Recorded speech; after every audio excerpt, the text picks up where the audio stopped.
বাংলাদেশ থেকে তৈরি পোশাক, প্রক্রিয়াজাত খাদ্যপণ্য সহ অন্তত ৭ ধরনের পণ্য আমদানিতে নিষেধাজ্ঞা জারি করেছে ভারত। এতে বন্দরে আটকে পড়েছে রপ্তানিমুখী গার্মেন্টস সহ কয়েক প্রকার পণ্যের ট্রাক। ব্যবসায়ীরা বলছেন, একের পর এক নিষেধাজ্ঞায় পণ্য পরিবহন ব্যয়বহুল হয়ে পড়েছে। এতে বড় ধরনের বিপর্যয়ের মুখে পড়ছে রপ্তানি বাণিজ্য। সহকর্মীদের তথ্য ও ছবিতে প্রতিবেদন। ভারত সরকারের নিষেধাজ্ঞায় বেনাপোল স্থলবন্দরে আটকে পড়েছে রপ্তানিমুখী গার্মেন্টস সহ কয়েক প্রকার পণ্যের শতাধিক ট্রাক। এর আগে তাদের নিষেধাজ্ঞায় সড়ক পথে বন্ধ হয় ভারতের বিমানবন্দর ব্যবহার করে তৃতীয় কোনো দেশে গার্মেন্টস রপ্তানি।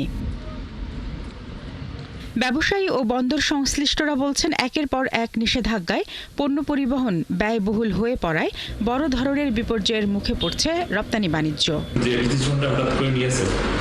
এক্সপোর্টের ক্ষেত্রে নিষেধাজ্ঞা, সেটা উভয় ব্যবসায়ী বাংলাদেশ এবং ইন্ডিয়ায় দুইজনের ক্ষতিগ্রস্ত হবে। 36টি গার্মেন্টস সামগ্রী ট্রাক এসে বেনাপোল বন্দরে অবস্থান করছে। ভারত সরকার নিষেধাজ্ঞার কারণে এগুলো বর্তমানে আটকে আছে, আর আটকে থাকার কারণে আমাদের অনেক ব্যবসায়ীদের ক্ষতি হচ্ছে এবং বাংলাদেশ সরকারের রাজস্ব আছে।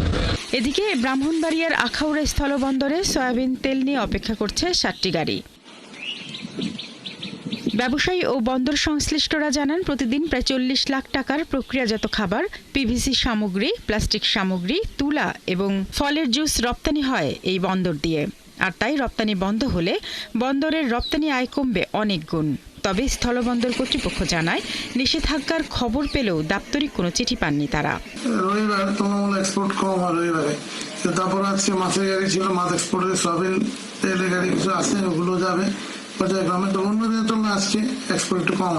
এর আগে শনিবার ভারত সরকারের বাণিজ্য মন্ত্রণালয়ে একটি প্রজ্ঞাপনে স্থলবন্দর দিয়ে বাংলাদেশ থেকে গার্মেন্টস শিল্পের তৈরি পোশাক, সুতা, প্লাস্টিক, কাঠের তৈরি পণ্য এবং ফল ও ফল জাতীয় পণ্য আমদানির উপর নিষেধাজ্ঞা দেয়।